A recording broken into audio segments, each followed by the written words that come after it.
And he was always the man, words of wisdom. We got to do this. And his last living brother, who is now just in the beginning of stages of dementia, used to come down my house and sit there and say, "Your dad," he says, he wasn't my brother, he was my father. Wow. He says, he was everything to us. Hello, everyone. Hola, mis amigos.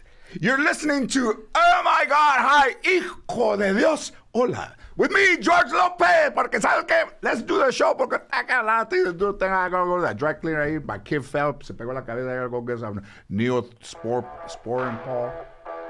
You know what George is? Oh, I'm sure he's around here somewhere. What's his name? George? Lopez. George Lopez. Oh my God! OMG. OMG! Hi! Oh my God, hi!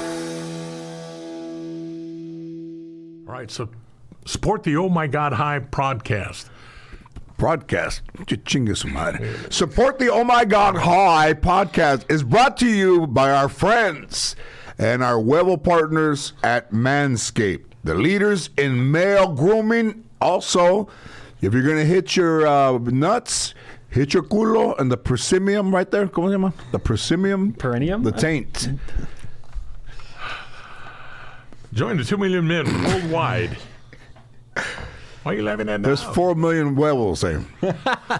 Join the 2 million men worldwide who trust Manscaped for their shower time routine by going to manscaped.com for 20% off of free shipping with the code OMGHI. The 4th generation performance package absolutely changed the grooming game, along with the refined body wash to roll out for your hygiene routine. Listen, this is how great Manscaped is. You know, I watch TV and smell my own huevos, and I would say that they're less fragrant because of Manscaped.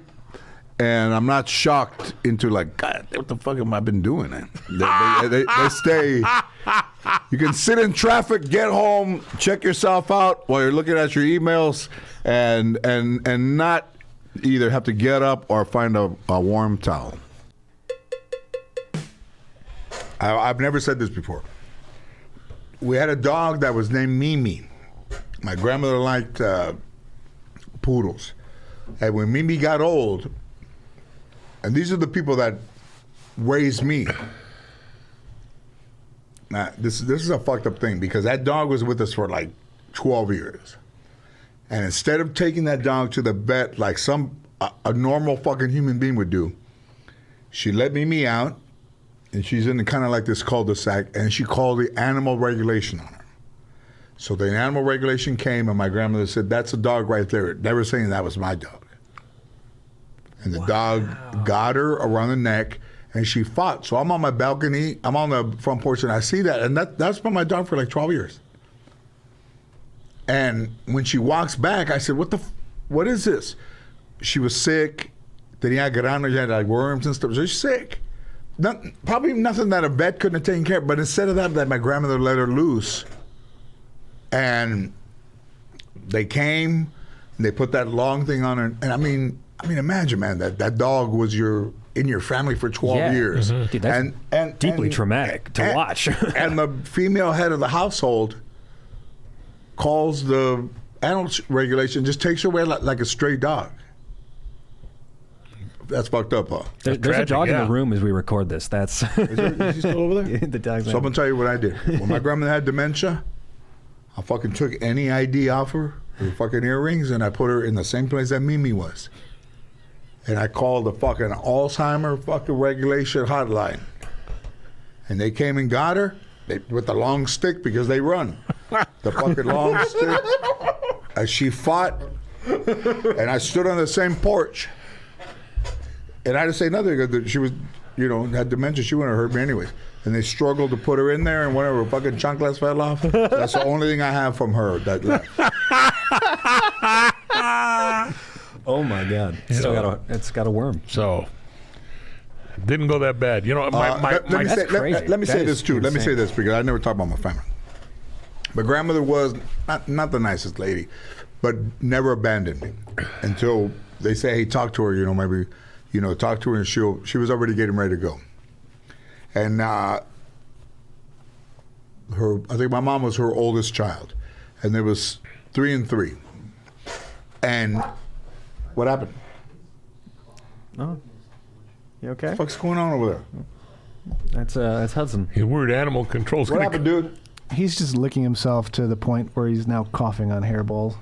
Well, who Well, has? when he comes, let us know we can fucking throw his ass out of here. So let me say this. My grandmother was, a tough lady. She had 6 biological children.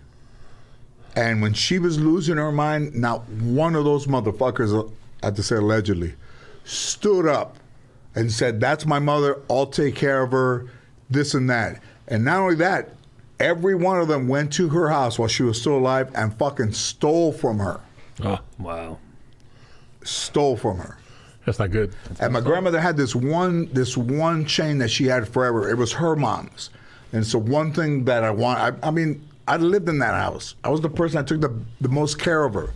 She said, George, you want it? While she was still alive. I said, no, Grandma, I don't want it. I'm going to take it from you. I'll leave it to you. And one of those motherfuckers took it. And I spent almost $1 million so that my grandmother wouldn't stay in a nursing home. And never did one of those fucking relatives, say alleged, ever do anything for her, their own mother. Never brought her groceries, never came over to say hello, never did anything then take from her. And I mean, that's where I come from. That's the family that I come from. Yeah, that wasn't my wife's family at all. Nobody took anything from her. They did come and visit, and so it was always at my house, but they did. And you got to have somebody tolerant. My father, who still the wisest man I've ever known, when my grandfather, my mom's dad, he was put in I used to call them resting homes, right there by my house in Pico. What were those actually called, though? What were they? They used to call them. They were resting. I mean, listen. They weren't called rehab centers, then. You think there's political correctness now? A resting home. Yeah, shit. It's where you put motherfuckers. Yeah, they were old. Out to pasture. Yeah. They should have called it a fucking pasture palace. My grandfather was old. My grandfather's an old Villista. He's a tough old guy, and he went in there and he wanted a television for his room. So my dad went and bought him a television. They were black and whites back then. Colors were just coming out. Bought him a black and white portable. Those are the good old days before Yeah, color TV. Yeah, quítamelo. Quítamelo. Get it out of my room. He didn't want a black and white TV. He wanted a color TV. So my dad went out and bought him a color TV to put in his room. Keep the old man happy. That's his wife's father. Next thing you know, my grandfather is hitting my dad up. Hey, can you loan me $50? And he says, yeah, but what do you want $50 for? Hey, you don't ask me what I want the money for. You're either going to give it to me or not. That's awesome. And so my dad said, here, he wanted the money because he didn't like the food they were serving. It was all American, all Anglo food there. It wasn't a lockdown facility. He wanted to go out and buy Mexican food for himself. So everything my grandfather was chingando about, my dad just met his needs.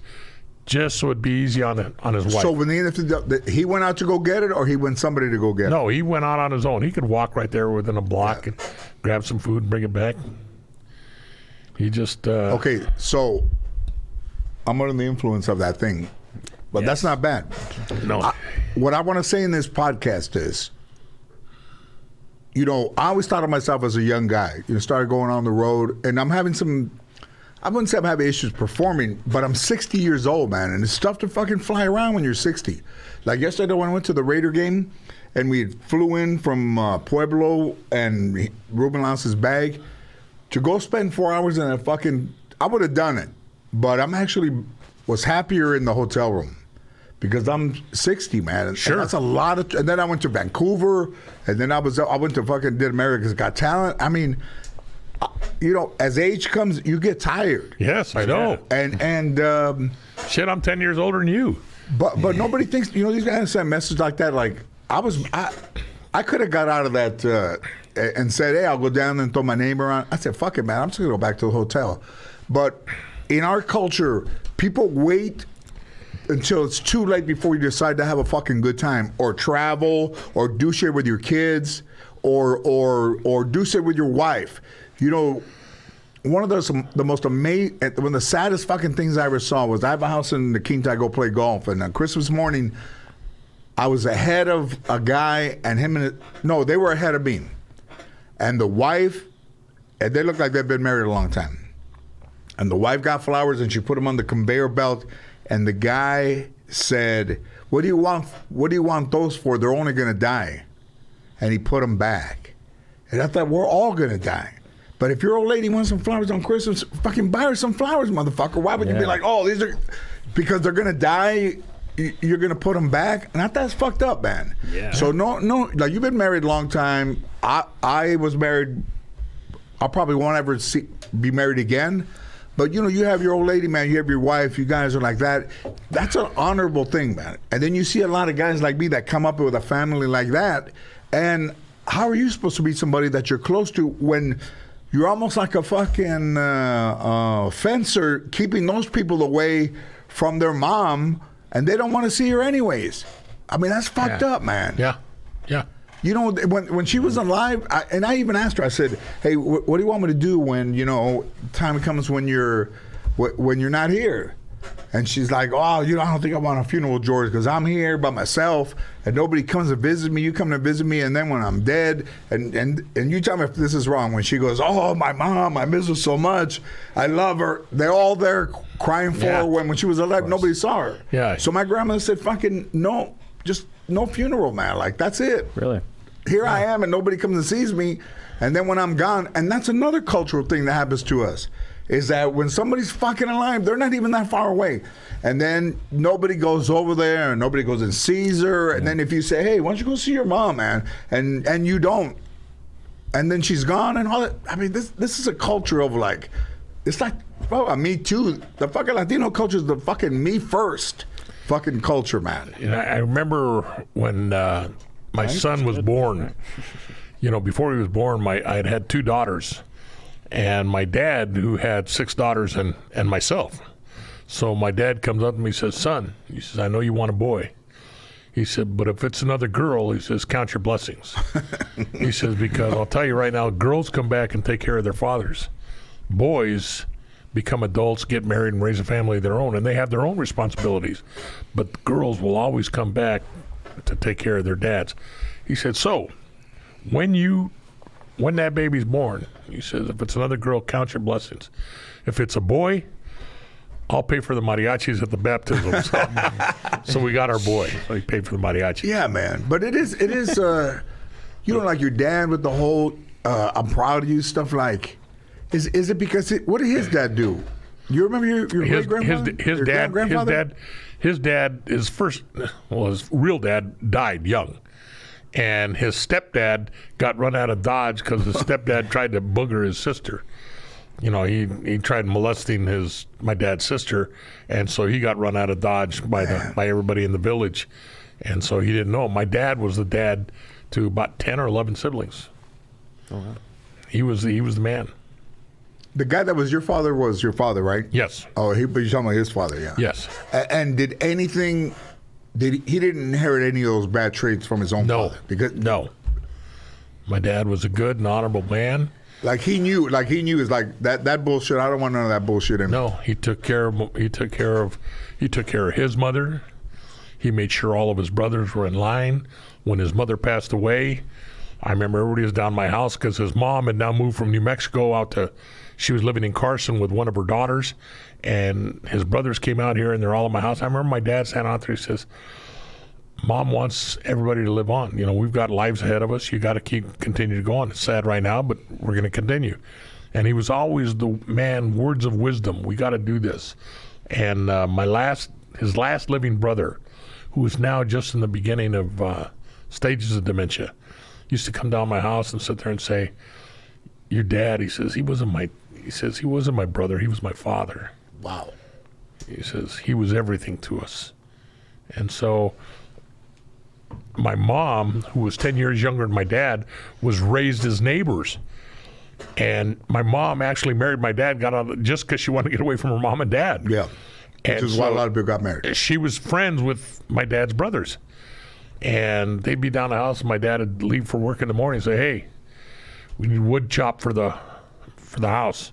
have it done. Get it done today. Okay. And he'd leave, and it'd be my mom would look at the time, and she'd say, "Hey, you guys better get out there and cut the wood up, chop the wood before he gets home. You know he's going to be upset." And my Uncle Dan would sit there and say, "Yeah, who cares? Hey, it's my brother. He ain't my dad. I'm tired of doing what he tells me to do." And my dad would come from work. He says, "Hey, what happened to the wood?" He says, "I'm just getting ready to go out and chop it right now." And he just because he was afraid of my dad. But my dad did everything for him. My sister ran away. I had an older sister run away from the house. She was at the corner, just about 4 houses down from my house. And another sister, another older one, but younger than her, she goes out there. She comes back. She says, "Daddy, Daddy." She says, "Go get her. She's right there at the corner. Go bring her back." My dad opened up his wallet, took out $20 and said, "Here, take it to her. Tell her it's all I can afford. Tell her if that's what she wants to do." Yeah, she did. Oh, wow. And why did she take on? What did she think at the house? Oh, I have no idea, because I was young then. I mean, I'm 71 now, and she's got to be in her 80s. Still alive? Yeah, You talked to her? yeah. I just Did she ever tell you why she took off? No, I've never asked her. And she was an old chola from the barrio. I think that'd be a good question to ask her. Dude, yeah. I think, Yeah, that's a because story, you know what? man. Sometimes people, man, they just that's their thing, man. Like they don't want to stay.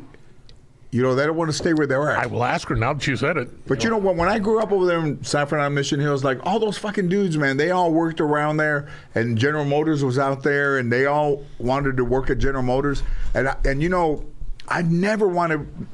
I wouldn't say those guys what their lives ended up bad, but I never wanted what those guys wanted for their lives. Like I just didn't feel like that was me.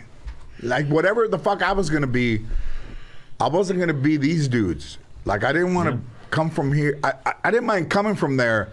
I didn't want to end up there. I remember when I got out of the Army, I wanted to go to college. It was one of my dreams. I said I want to go to college, and I want to play football. And so I went and I talked to the coach, and he said, "Well, come on out." What school was that? That was Rio Hondo College at the time. And I said, "Hey, I'm mature. I'm not that kid that started playing football for you a long time ago. Right. I'm mature. I'm ready. I'm ready to give everything you want." And he said, "Well, come on out." I told my dad, looking for a job. It's hard to find a job.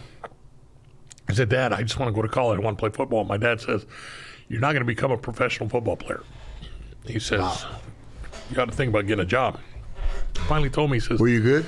Ford, no, I wasn't. You had pretty good size though. Yeah, I had size and I had desire, and with the size and desire, and at that time, I know I would have been good at that time. So I went ahead, and my dad hits me up and he says, "Hey, my guys at work tell me that they're hiring a Ford Motor Company," which was right by my house. Where was that? Tell me where that was. That's at Rosemead and Washington. Okay. Between Paramount and Rosemead on Washington Boulevard. Wow. And so I lived right off of Paramount between Whittier and Washington. So it was close. So he says, "Go apply.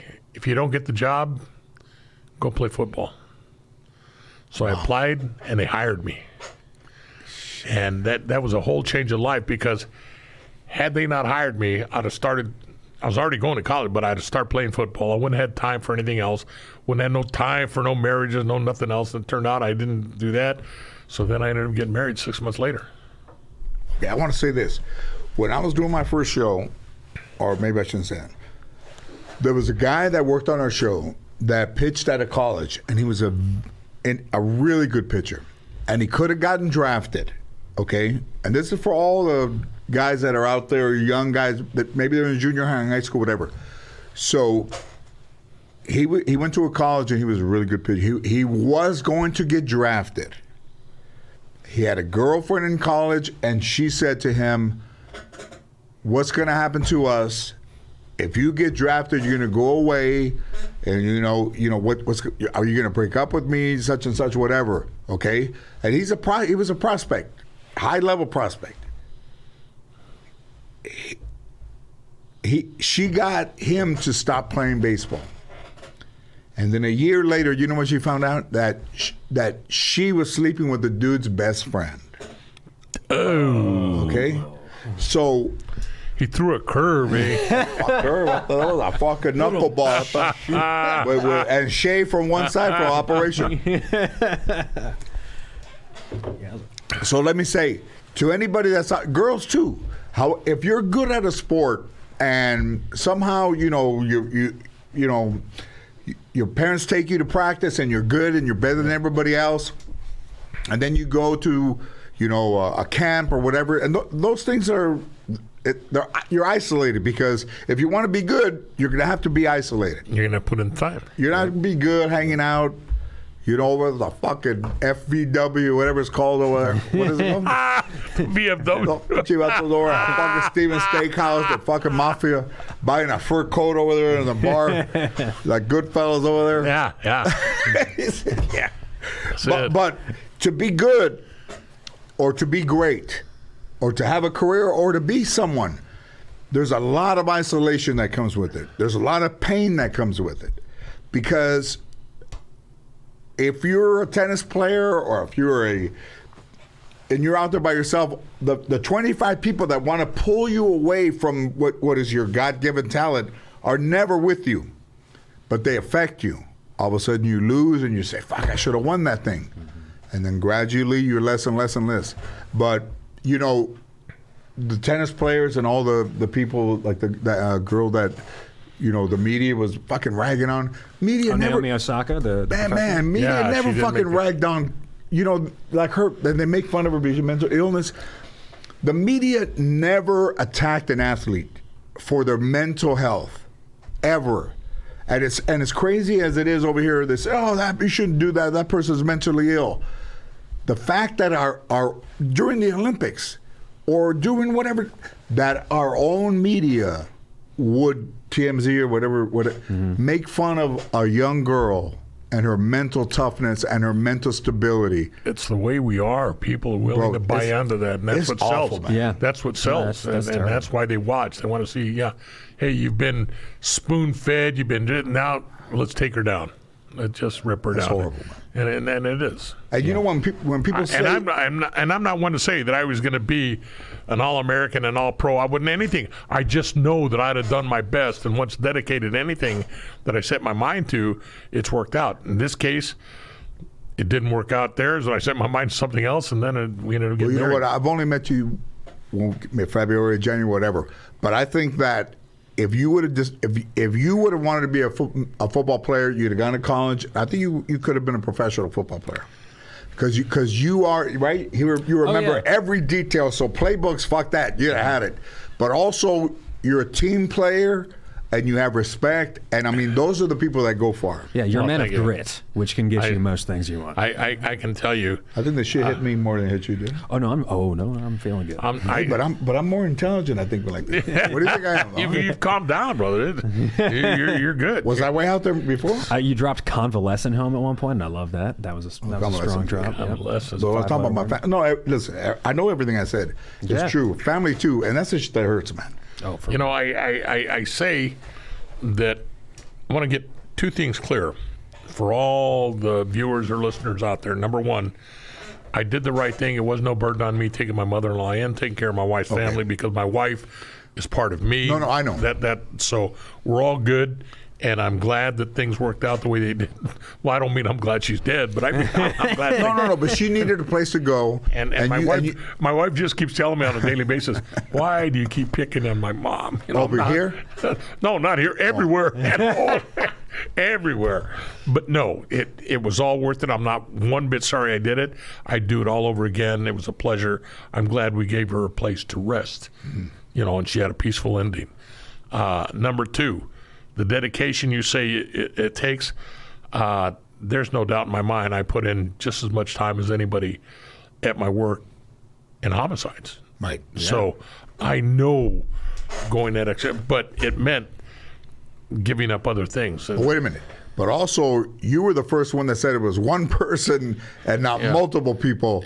And they made fun of you, and then that guy said, "Hey, when you leave the room, they motherfuck you upside one side the other." Yeah. Mm-hmm. And you were the person that said, and that's really what the forensics or these books or BTK talk about the serial killers, that somebody has the idea that everybody disagrees with, and then it becomes that, because they can't think that, because it's built on data, and then they go and they're not data. They go but like instincts. So they would say, no, this is more than one person. And you said this is one person. Yeah, that's true. So that's true there. Everything worked out And what was the other one? Didn't you have another one? No, just my So- suegros and the fact that Okay. I dedicated the time. Okay, so the when bureau. people listen to this thing, first of all, you don't want your wife to be mad at you. No. Again, because every few instances Again, she's been mad that's at a constant. me. Okay? But not mad. I mean, I don't know. I only met This one, she won't was be a upset. She was beautiful. Yeah, she won't be upset at this one at all. No, I'll say. But when she came and she was walking towards me, and I saw, like, I felt like I already knew her, like we were family. She's like, I feel like I already know you. She said the same thing. Yeah. She did. Really did. That's so sweet.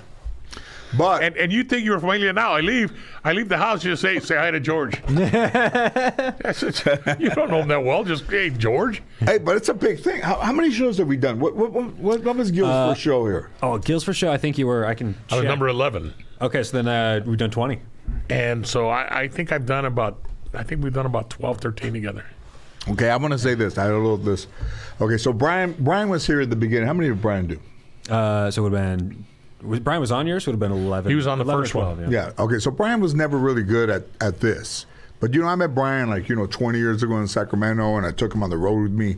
And Brian was a guy that, even in the beginning, when my show was about to come out, the first one, Brian was a guy that would say like, "Hey, I saw you on VH1. I did like the VH1 top 20 songs, and I was everywhere. I was on this, I did that, and he was the only one that called me. So he and I stayed together a long time.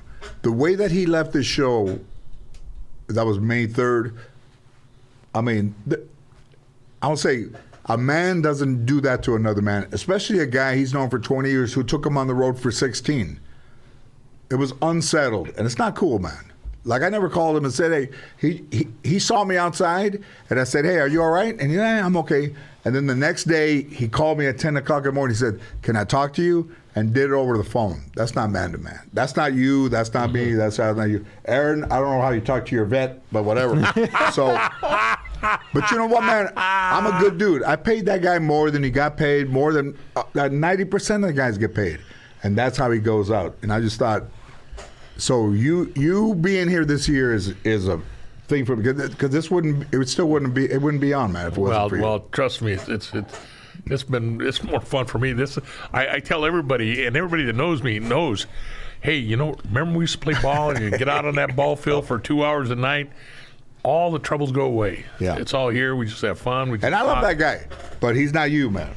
So I'm grateful. But I appreciate a man that says to another man, hey, this is why I did this is why this is it. He didn't have to say, I hope you understand. But there's something to that, man. Like, there's something to a man being a man. I remember going up to your house, the first, I think it was the time I went to your house. And Yeah, you did come to my house, huh? yeah, Momo was there. And you came out and I said, hey, my wife said I better tell you about this. And that's when I showed you the pictures. I don't want to be late. And I started telling him that I had a little incident in the house. He says, wait a minute. Are you trying to tell me you don't want to do this anymore?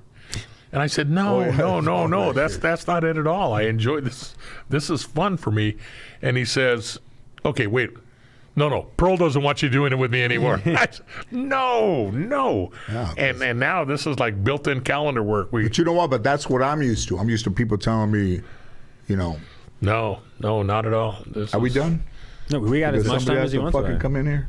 No. You said people had to come in here. No, there was a podcast before us doing their 500th episode. That's what it was. What was that one? It's The Dollop with Dave Ryan and Gareth Anthony. No, that's the edible talking. I did not say their names right. Have you smelled Manscaped? Refined body wash. Fellas, the ladies love their signature scent. You and your boys will be so fresh and so clean when you start off your self-care routine with the ultimate body wash. I'm not going to say what age. The body wash is good for all ages of huevos, because as you get older and you've been married a long time and, that meat can get gamier than elk, let's thank Manscaped for keeping it real in the field. Go ahead, Gil. Okay. That's mother testimonial. All right. Keep It's not just for deer season anymore. Keep the grooming game going along with the Performance Package 4.0. Inside the package, you'll find their Lawnmower 4.0 trimmer, Weed Whacker ear and nose hair trimmer, Crop Preserver, ball deodorant, crop reviver toner, performance boxer briefs, and a travel bag to hold your goodies. I think if you're a soccer player or love the game of soccer, I think that's probably the game where the huevos get the most irritation, friction. Probably. Yeah. You know, we have to get todo rosado. You know, as a grown man, you wear Destinex. If you're using Destinex as a grown man, then you're down. You know, if your pubes look like the back of an old TV, like you take off the back, it's all wires in a couple of tubes. Get right. Get this. Get 20% off free shipping with the Oh My God High at manscaped.com. Gil, dale cabrón. That's 20% off and free shipping with the code OMGHI. That's Oh My God High at manscaped.com. Let's do this one together like they do in all the other commercials. Ready? Keep your balls trim, fresh and clean with Manscaped. Your huevos will thank you. If they could talk, well, just don't, listen. It'll prevent your sack from touching the water when you're using the toilet. I kind of like that. Wait till you flush, and then your fucking nuts are halfway to Handsome Dam down there. Okay, so what I would say to people, okay, I went to the Raider game yesterday. I flew in from Pueblo. They expected me to do things. I love the Raiders. I was supposed to say expected. I would have done these things, but they were sent to me without an email, a gate, credentials. So, you know, as much as I love the Raiders, you know, because of the Rams, this is my first bad experience with a professional team, man. Oh. So I want to say that, I just want to say that because by the time this is it, I hope it's resolved. So when this is on, I'll go back and I'll say, you know, it's resolved. But also, there's a urgency in one person. That doesn't mean it's an urgency to me or you. Exactly. Yeah. So when somebody knows how to do their job, you're never supposed to see that person out of their mind. Yeah. How's that supposed to make you feel when I run up to you and go, "You're here"? You know, it's like all this shit's supposed to be. It has to be done the proper way. So the chain of events that happened yesterday at the Raider Stadium, I'm gonna tell you. We'll put in here. I don't know the details of it. But they treated me like I was less than what I am. To me, I know who I am, but they didn't respect me for who I was. And that's why when the car was outside and Ruben got out, and I could have got out, I said, fuck him. I'm going back to the hotel. There you go. There you go. You forgot your wallet and your phone? I did, but Hey, I could have no, 100%. If I may quote a friend of mine, for they can learn. So that was a fucking word. And you know what? There was a 7-Eleven across the street. I went in there. I told the dude, "Hey, how much are these beef jerkies?" He goes, $2 each. There's 20 in there. I go, "Here's $50. Give me all of them." I went to the bathroom and wiped all my culo. And I didn't give them. Hey, and I saw people that had Miami. I gave them to only the fucking Raiders. Hey, because I could fucking eat some culo yesterday. Had to go to the bathroom. No. Do you guys want to do voicemails or call it? Yeah, let's do some voicemails. Yeah, I got some voicemails. Oh, by the way, I did a little research. I thought we ordered fucking pizza. What happened? What? Look at No. that picture. I did a little research. There was actually 2 women who tried to assassinate Gerald Ford while he was president. Are you guys paying One of them attention? was one of the Manson family girls. wasn't it? Yeah, From? Squeaky Fromm, yeah. Yeah. And the other one was Anita Brantno. Sarah something. But either way, they both have been out of jail for almost a decade now. So I guess it's just coming up on their time. Like, they both did 32 years, 34 years. Oh, wow. So maybe Hinckley's just coming up on, it's been long enough. I don't know. Okay. There you go. Good backstory. In the essence of love, let's talk about. I book think is all yours. this stuff is great. This is my. book But is- I also want you to talk about this guy too. So tell me. Okay. So start where you want to start. Okay, David Rocha, who is now... No, not with that voice. The fucking Rieger voice. Well, you're not reading. Oh, all right. Well, I'm just telling you. You're not This reading guy, a David Rocha, commercial? got in touch Hey, with me. He's a pastor. Hey, can you play one of the commercials that Gil did right now so we can hear it in here? I can try and grab one. Give me a sec. Yeah, Because I'm gonna tell the difference between me and him. That's why we're fucking Wham broke up, because one about to sing and the other about to fucking going to keep the tone. It's a good thing I wasn't a fan of Wham. This can I say this Vato? He did 8 years federal prison. What's his name? David Rocha. He's a pastor of his own little David Rocha. own little church. Where'd you meet him? Up through a friend. He contacted me, reached out to me. You heard the podcast? And no, he had never heard the podcast, but he had heard somebody else do a podcast that I did a podcast with a long time ago. That's gotcha. And he said, this guy wants to talk to you. And when he first reached out to me, because he was a pastor, I said I didn't want to do it because I don't want to talk religion, on a podcast. I said, I'm going to have to talk to you. So he called me. We talked on the phone. I said, here's the problem, Pastor. I said, you represent all things good and godly. I said, and I'm not a hypocrite, so I can't go with my friends and on the George Lopez podcast and talk shit and drop the F-bomb and do whatever I want to do and then talk to you about God. I said, it's like a conflict of interest, and I'm not hypocritical. If you can do this thing and leave God out of it, fine. It doesn't mean that I don't believe in God. I just don't want to talk religion personally. What do you think religion, well, first of all, there was 2 things that people never talked about anywhere near the holidays or a holiday or whatever. Nobody ever talked religion, ever, right? Yeah. Nobody would ask you who you voted for because it wasn't your Politics fucking and business. Religion or politics. Nobody would ask, hey, who'd you vote for? It wasn't their business. And then now religion is spoken everywhere, dude. Yeah, everywhere. I just think religion is very personal, and I didn't feel like talking about exposing myself because just like politics, half the people are going to love you, half the people are going to hate you. But you know what? I think it was.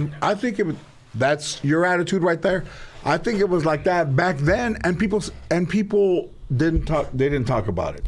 And that should be the same thing today. It's just somebody has to fucking be right and somebody has to be wrong. That's the only reason people talk religion. Yeah. Because somebody wants to say, well, you didn't hear about this and you didn't hear about that.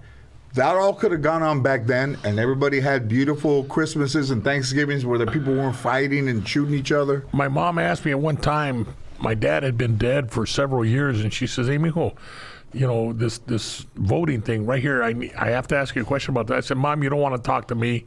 I said, you may want to talk to one of my sisters. She says, ¿por qué? And I said, because, Mom, when I got out of the Army, I was a registered Democrat. I said, but I've changed. I'm a Republican. And so I know what you're asking, is going to be, I said, so maybe you ought to talk to one of my sisters. She says, yes, okay. She says, what do you think your father was? My father was a laborer all his life. Right. I said, what do you think your father was? And I said, Mom, I don't know. She says, he was a Republican. He said if he had to pay for all of the stuff, he wasn't going to pay for other people to get free stuff. And you guys do. He was a registered Republican. He was? But we never spoke politics in my house. It was a difference between him and I, and we never did it. It hasn't affected my family. I don't know who's Republican. Even my own kids, I don't know. What? Oh, that must be nice. Because we don't talk Wasn't it about better it. that way? Yeah. Nobody talked Yeah. politics. No, that's- Even if somebody were to say something, hey, we don't talk politics at the table. Yeah. So, and same Nobody way. talk religion at the table. Same way with religion. And I didn't feel like being a hypocrite, saying, oh, this is all good, because I didn't know what he was. And he said, no, we won't even mention that. This is all about just life. And because he's got a bunch of, let's call them youth at risk, at-risk youth that follow him. Can I say bug of huevones or what? They're guys that are right on the borderline of getting in trouble. In and out. They don't know which way to go, or they're in trouble. And he says, Let me ask you a question. Yes. If somebody's out there right now, and there's 1,000 things to do now, you could become a social media person and all that. Sure. You could, have a website. What makes a kid an at-risk youth at like 16, man? What's in them? Where they come from? Somebody that doesn't have the support and is lacking in love and doesn't know, are the guys on the streets going to give me more love than I'm getting over here on this side? And what he needs to learn is there are people that love him that don't even know him and are willing to help him out. And so that's what they need in order. That's why they're at risk. They're at risk of going that way or staying on this side, but you're at risk on losing them. And that's what I hope that I can reach out to somebody, and it makes me feel wonderful to know that I've impacted somebody that was able to make it to this side. That's as right. opposed to Because losing. that dude told you, huh? Yeah. Hey, man, you better get And so he talked me into going on. He spent 8 years in federal penitentiary. He was a bad dude. There's a picture of him on the back. He was a gangster. He was a drug dealer. Spent 8 years in federal pen, did time, come out, and now he's... Okay, check this out. I'm going to read this book. Usually books on tape. Right now. But I want to see what this dude... Because somebody will write a book that's a non-Latino. Like, let's find the book. Go look at the thing. Hey, Margaret, it's me. It's whatever that bullshit is. Oh, hey, God, it's me, Margaret. Yeah, whatever the fuck. Somebody writes a book. Not Margaret Cho, but whatever the book she referenced was. Yes. That a woman writes a book, Wash Your Face Girl or some bullshit, right? Is there one called Wash Your Face? Wash Your Face. I don't know. I'll keep looking. We'll see. I think I'm better on weed, though. I was a little fiery today. Yeah, Judy Blume is the author of that. I was fiery, huh? You were. Yeah. And I was smart. Judy Blume. Okay. So let's say about the right here, man. You know, Judy Blume and her audience. But also this guy, David Rocha, has a story to tell. The New York Times is not going to look at this. The LA Times is not going to look at this. So the fact that this guy would write his story, knowing that it's not going to be it may not ever be on the New York Times bestseller list. Yes. Mm-hmm. But, and who's even going to see it? Like, where's he going to see it? They hand it out at the Victory Mission with the... I have no idea. Is that the Victory Mission the where all Victory the Outreach? cholos go? Yeah, Victory Outreach. PHW. God bless. Hey, how about those? We had a party one time, and those guys are like, you know, once they get out, they're anti-alcohol, they're anti-weed. Yeah. So every time that we would smoke weed, he'd be like, "Hey, vato, you're enabling the devil to enter your body." You know, they always have some crazy slogan. Also, so there is a book. Oh, yeah, Girl Wash Your Face. Was that the book you were thinking of?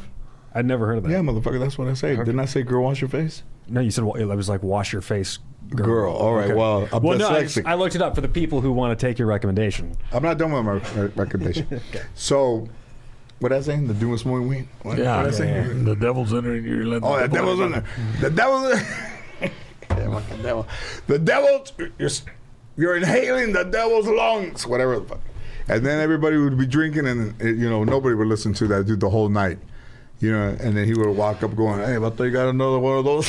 Yeah, pa' qué? Just throw it out the window because, So, but all those books that people read that become like TV shows even with some bullshit. I've been in television a long time. I'm going to read this guy's book page by page. I'm dyslexic. It'll take me a long time. And I'm going to give you a book report on this book. You give me a book report because I already told him. He says, "I got a book for you." I said, "I'm going to tell you right now, I don't read." Hey, I think the guy's story is a worthy story to tell. Nice. But you know what? So, as much as those are, but the thing is, this country doesn't even fuck about our stories. Are you ready for this? He contacted me the other day, a couple of days ago, and he says, "Hey, my wife said to go ahead and give you a call. I don't know if you're even interested, if you'd even consider this, do this, do this." He's done, I think he told me, 4 independent films. He does it himself. He's got the equipment. He does his own. Nah, don't go over there, man. That motherfucker. And he says, "We're doing an independent film.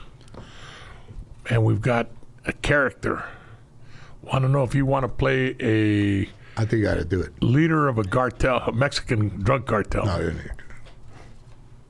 That's it. No. If he would have said, okay, also, let me say this.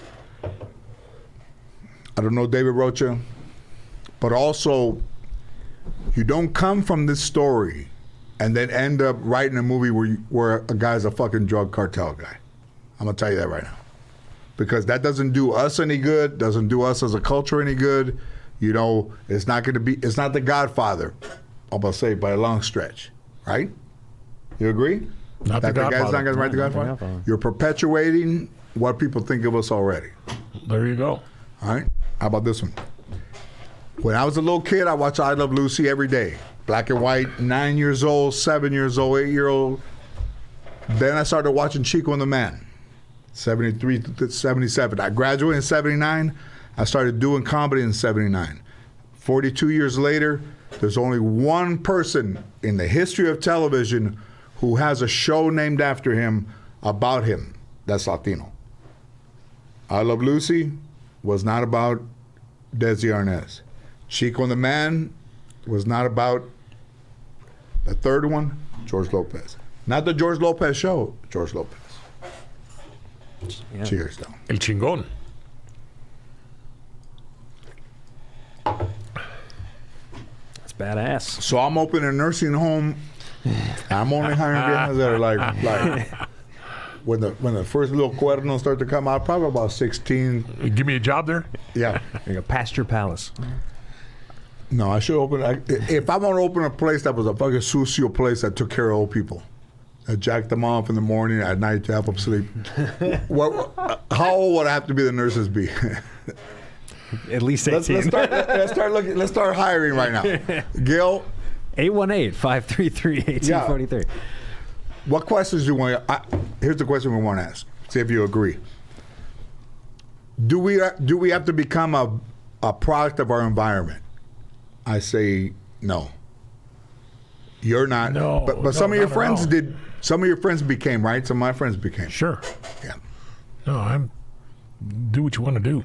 You don't have to be a product of your environment at So all. let's say this. So there was a guy that played sports with us when he got out of junior high. He started sniffing glue and all this stuff. Like, how does that guy go that way? So whoever's listening, you want a number again? Yeah, there you go. Because I think these are really good questions. Like, what guy was your best? What guy or girl was your friend growing up that you lived close together, but your lives took such a drastic turn? Well, I good can one? say it. Yeah, I had totally. several friends that were like that we grew up close together on the block, were good friends, and then they went one way and some of us went the other. And all of that was at that time because the Vietnam era was going on. Those guys that went into the service ended up living productive lives.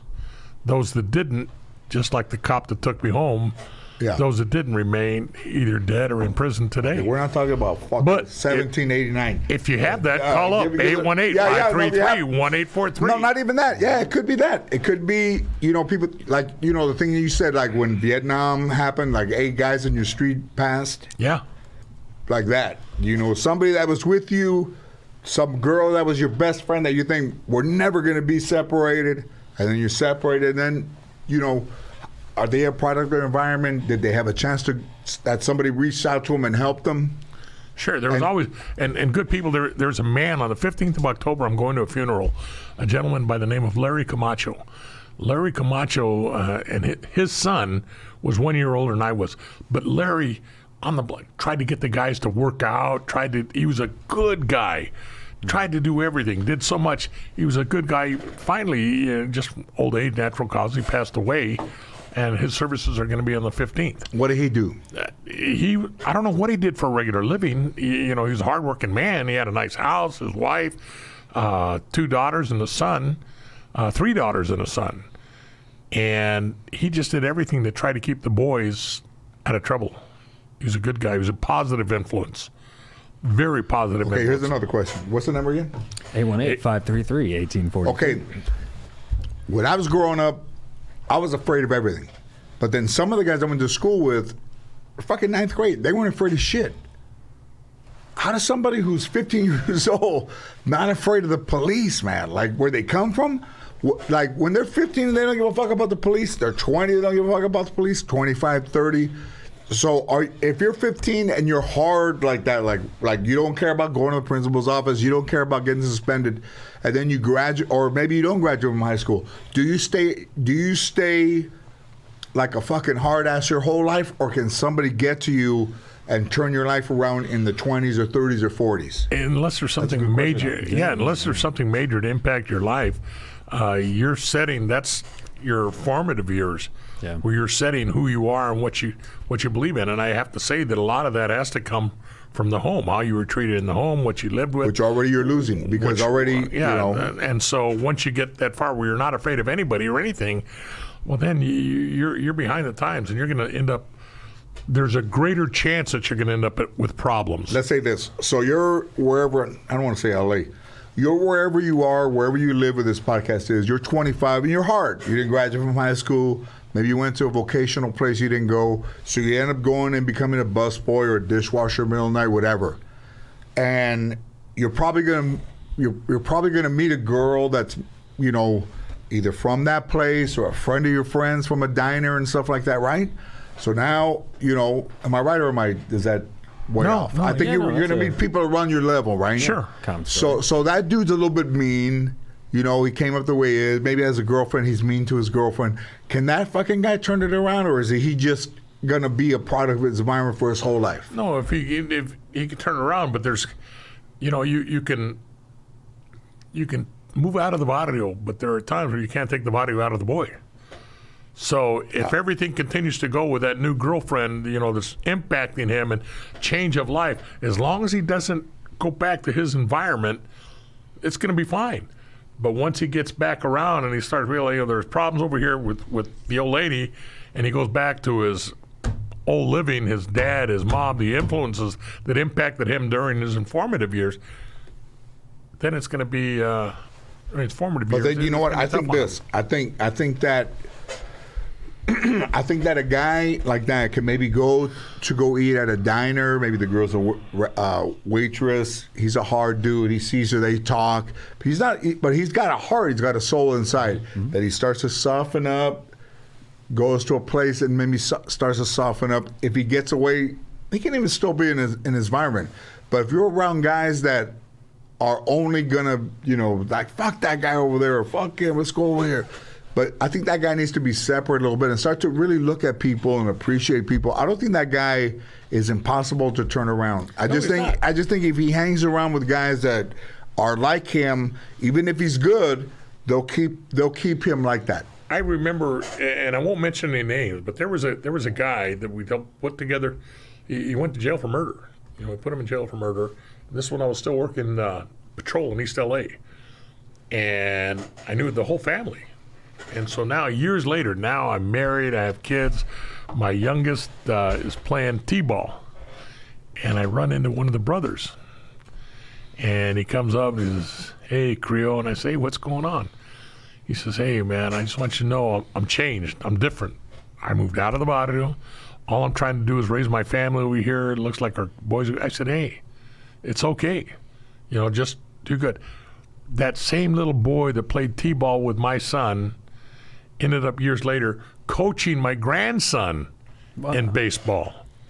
So the dad did good. I said, "How about your brother?" He said, "Well, my brother's still in the joint." And his brother ended up passing away in the joint. But this guy stood clean, moved out with the family. Hey, nothing. I said, "Hey, that was then. This is now. God bless you. I hope everything goes good." And it did. His son ended up coaching my grandson in baseball. So you can turn your life around. Yeah. It's possible. So people that are listening, you don't have to, especially now, you know, everybody's trying to live a life on Instagram. They don't live just in your heart, man. Know that you don't have to become a product of your environment. Exactly. Or that you don't have to pretend you're bigger than you are, or that you don't have to pretend you have more money or a better car or whatever people look at that think that make you a better person. None of that shit makes you a fucking better person. Not the size of your house, not your fucking car, not your watch. You know, they have to look at each other and still find the connection amongst like the chemistry of each other. Certainly. Absolutely. I don't know what's in that. But fucking, is that Deepak Chopra's fucking weed? All right, are we done? Because Straight from the Dalai Lama. Yeah. Done or voicemails? We can. let's do some. Okay. That's fine.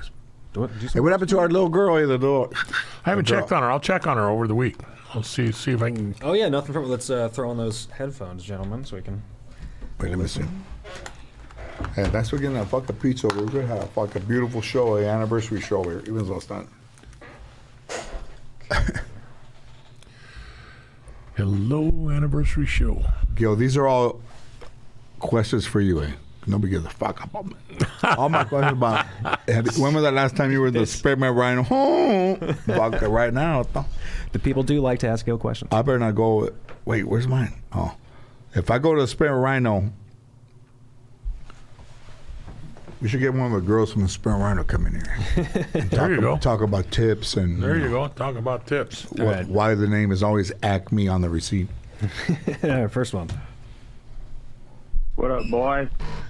Got two questions. One for George. Did you ever run into Norm Macdonald while you were on the road? Did you ever have any crazy stories? I'm sure you did. And also, did you ever meet a guy named Tim Wilson, like a country comedian? He passed away in 2014. Just wondering if you ever knew him. Oh. And a question for Gil.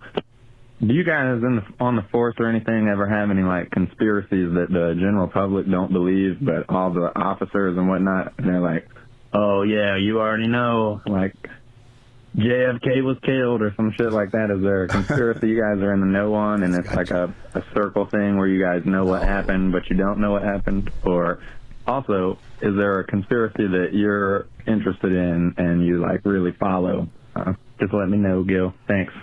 Hey, puto. All right, so a two four-part question. Oh, fuck that dude. He had two for me. George, hi. Do you start your gate with a right foot or left foot? Answer his questions first. No disappointment. I hate to disappoint you. No conspiracies that I'm aware of. But there's a lot of conspiracies out there. Certainly no conspiracies that my colleagues talk about. We're just, when it comes to conspiracies, we're just like you. We follow them in the public eye. We don't really know about them. Well, I'm going to say it's a little bit different because story. I'm going to say it's different because right now on the force, there has to be cops that think a certain way and there's to be cops that think a certain other way. And I don't think it's you one-on-one. I think it's groups of guys. Like in prison, you have guys that believe one thing, and guys believe other thing, guys believe other thing. I think it's that same thing with police. If you look at a police, like they got a call and they said, hey, all of us quit. So you have a unity in the police department that you probably didn't have when you were a police officer, but that is almost reminiscent of what how people in prisons kind of set up.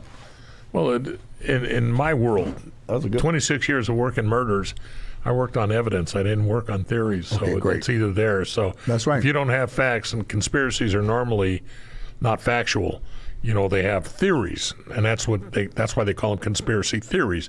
So if there's not facts or some kind of evidence to back them up, we don't pay attention to them because there's enough problems, especially when I was working, there's enough problems working our murders without worrying about somebody else. So you're not one of those conspiracy. fools in Arizona that's already counted the elections 3 times, and every time they count, It's less. Biden wins by more, and they still think it's a fucking conspiracy. Yeah, I don't follow conspiracy. Okay, good. What was the question for me? Great. So there's that. Norm Macdonald. Listen, Macdonald man. stories? Norm Macdonald was a great guy.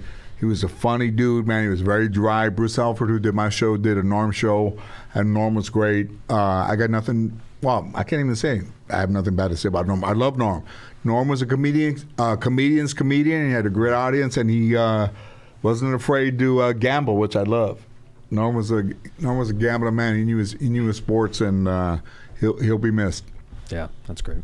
And then was it Tim Wilson? Are you familiar with? Yeah, him as well? I knew a guy, Tim Wilson. The crazy thing is, because we're talking about fucking 79, 80, 90s. Tim Wilson was a good dude, man.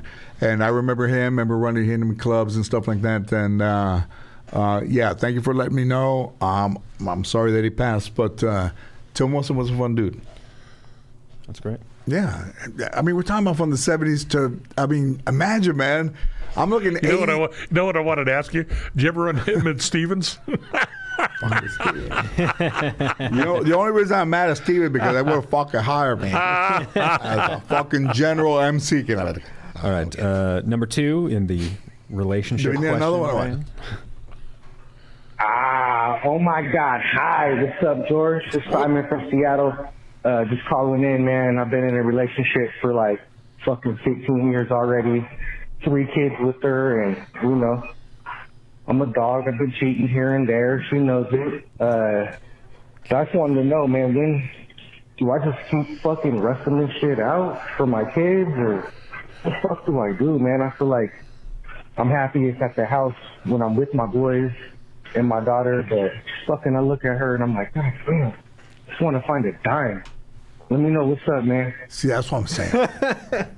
These dudes, man, like. I think needs help.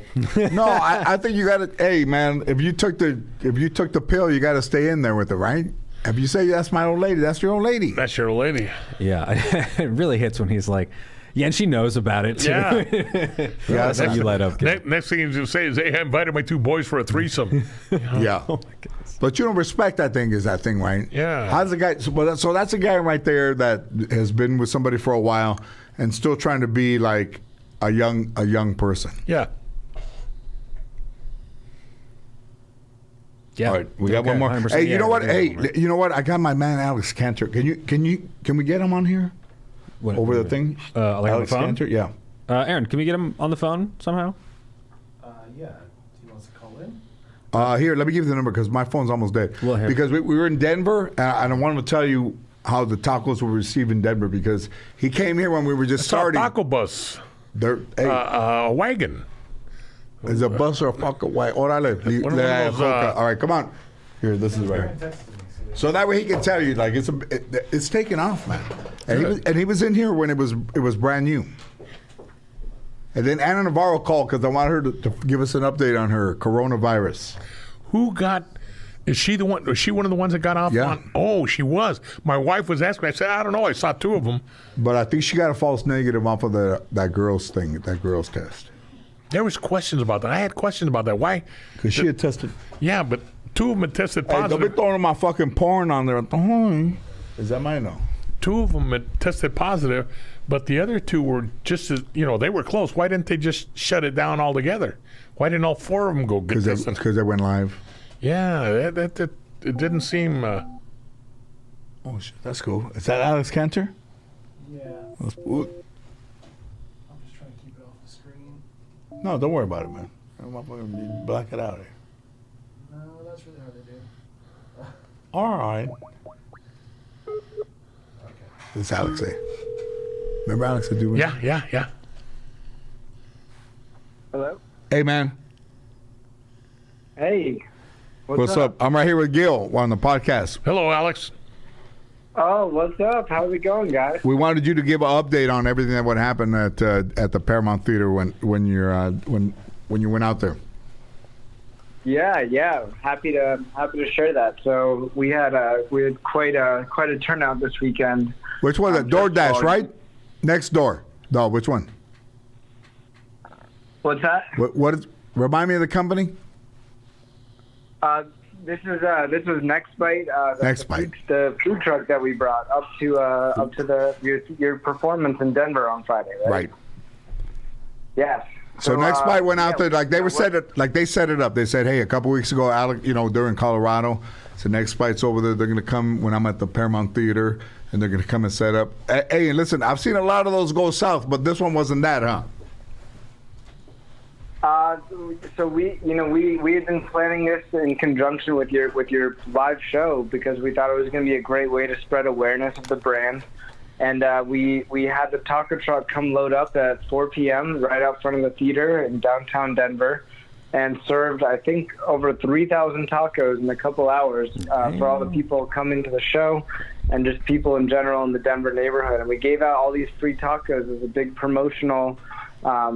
Activation pop-up that we did. We wrapped a truck with your face on it, and everyone got to try their George Lopez tacos, and it was a huge success. We had a line around the corner at one point. I think there were over 500 people in line after the show got out.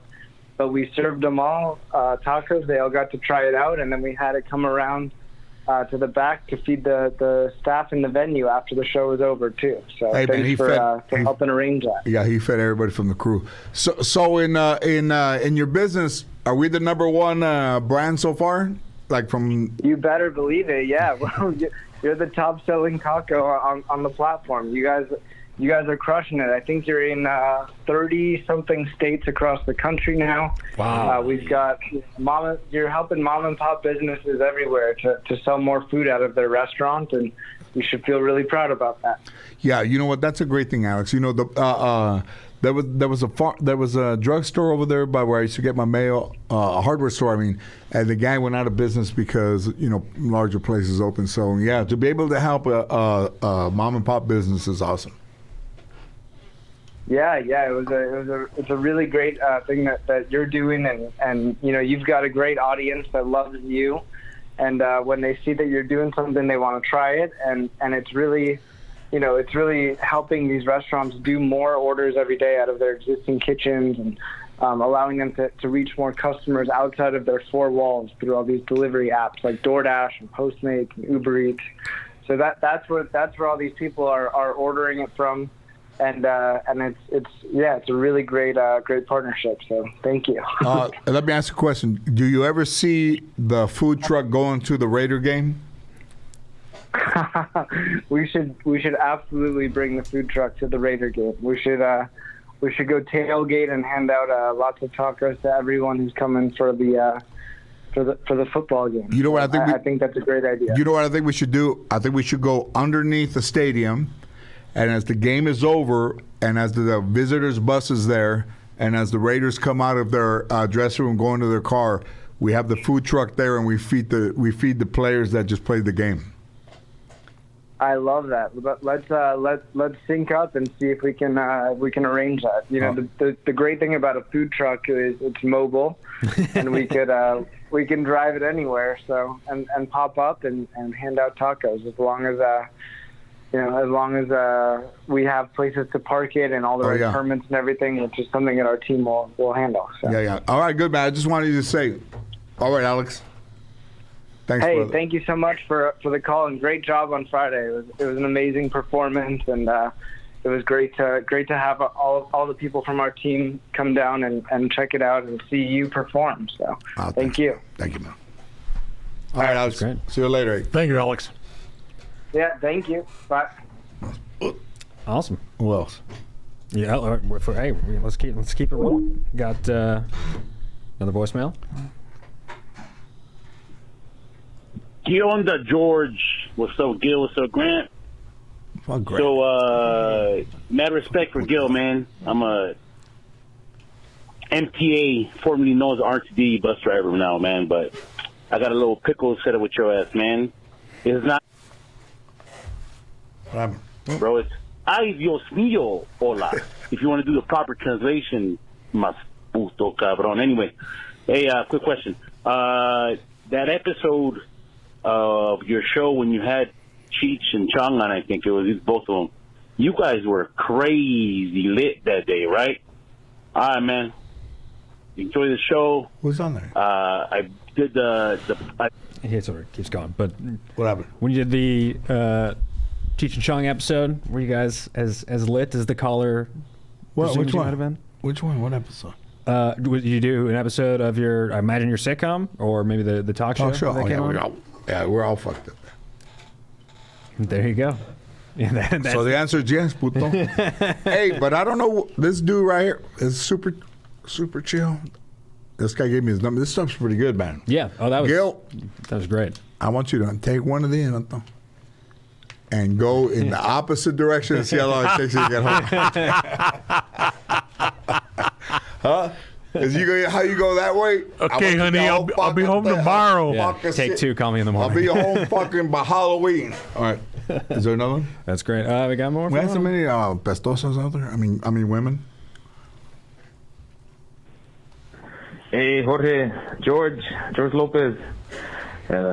Big fan, man, from Fresno, California. A lot of paisas out there, a lot of basicallys, and you know how the Mexican Americans love to say the basicallys out there. Actually, realistically. Anyways, my dad is a golfer as well, and he has one question to ask you. He said, how much is it to play at the Pebble Beach? So basically, that's all he wants to know. It's a lot of money, man. So... all the way from Des Moines, Iowa. I moved out here because it's cheaper here. But it's cheaper out here in Fresno. I forgot to tell you my name. My name's Hector. So yeah, You know what? I think Pebble Beach is. Can you look it up? Sure. But I'm pretty sure that before you used to be able to go over there and play, and then it got it was always expensive, like 400, 500. But I think it's like almost a grand. And I think you have to stay in the hotel for like 3 days, so it probably costs $5,000 to play. So, but I'm not saying it's not worth it. From 2019, this is an article. Standard round is $550 per person. Oh, and it increased. This is why there's an article. It increased to $575 per person April 1st of last year. Oh, and then in addition, it's $45 to use a cart. And a caddy fee is $95 per bag. Yeah. Primo. That's why I stay off the golf course. It's expensive.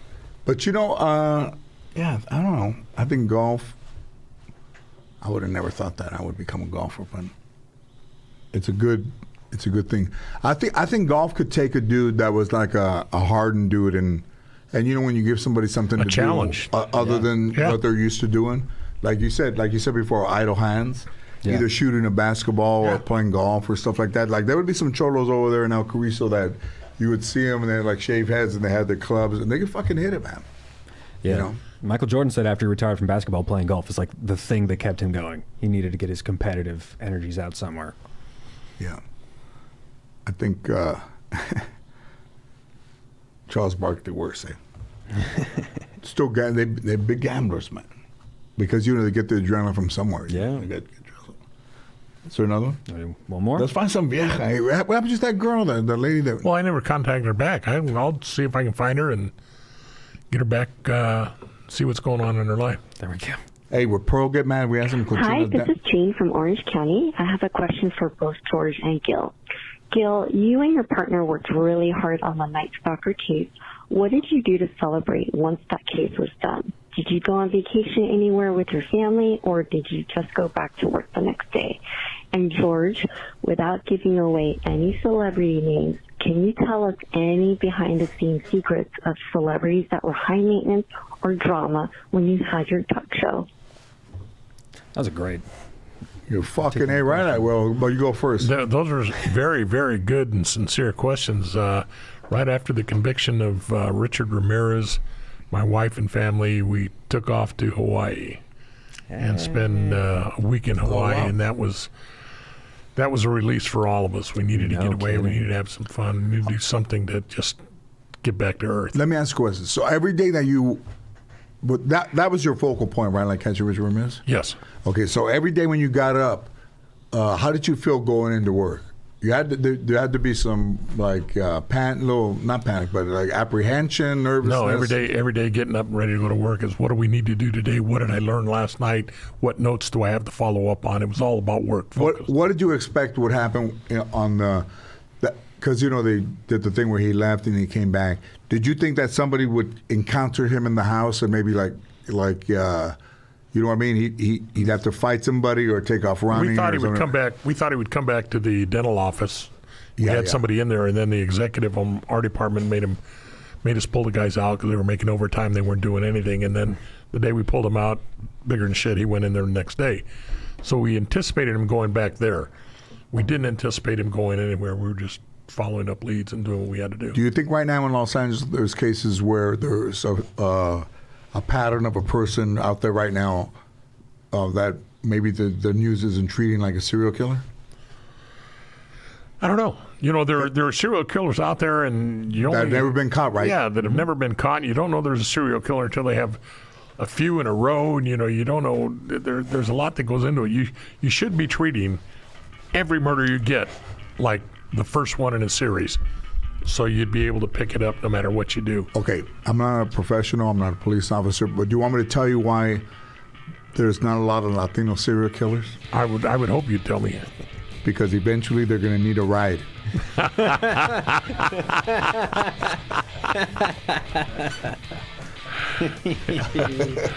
All right, that's it. All right.